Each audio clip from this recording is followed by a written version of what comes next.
এগুলো হলো যে গ্রীষ্মকালীন পেঁয়াজ চাষ করা হয়, সেই গ্রীষ্মকালীন পেঁয়াজ চাষ করা হয়েছে। আমাদের দেশে সাধারণত পেঁয়াজের একটাই সিজন থাকে, কিন্তু গত কয়েক বছরে বিভিন্ন সময়ে পেঁয়াজের ঘাটতি দেখা দেওয়ায় পেঁয়াজের চাহিদা পূরণে নতুন এই যে জাত গ্রীষ্মকালীন যে পেঁয়াজ, সেই পেঁয়াজের চাষ শুরু হয়েছে। বিশেষ করে রাজশাহী অঞ্চল, ফরিদপুর অঞ্চল, রাজশাহীতে বিশেষ করে বেশি হয়, রাজশাহী, নাটোর এই অঞ্চলটাতে এখন কিন্তু ইদানিং প্রায় রেগুলারই এই গ্রীষ্মকালীন পেঁয়াজ চাষ হয়েছে। এই যে নতুন ক্ষেত, মাত্র পেঁয়াজ রোপণ করা হয়েছে। পেঁয়াজের চারা রোপণ করার পরে এগুলোতে সেচ দেওয়া হয়েছে।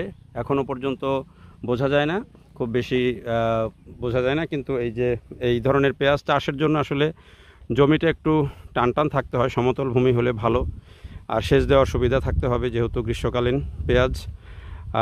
এই পেঁয়াজ কিন্তু বেশ বড় বড়ই হয়।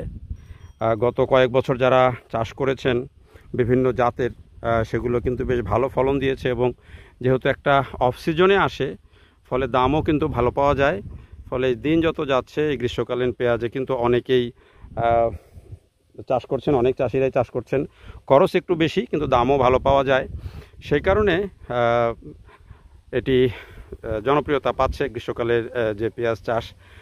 এই পেঁয়াজগুলো যখন হয় বেশ বড় বড় সাইজের হয়, তো দেখতেও ভালো।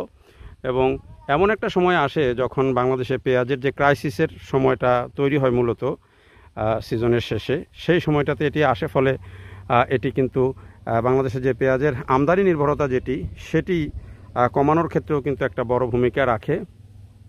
এবং যেই বলা হয় যে 5-6 লাখ টন যেই পেঁয়াজের ঘাটতি, সেটি এই ধীরে ধীরে গ্রীষ্মকালীন পেঁয়াজ চাষের মধ্য দিয়ে সেই ঘাটতিটা পূরণ করে ফেলা হবে, এমন একটা টার্গেট নিয়ে কিন্তু এখন এই যে গ্রীষ্মকালের পেঁয়াজ প্রায় রেগুলারই চাষ হচ্ছে।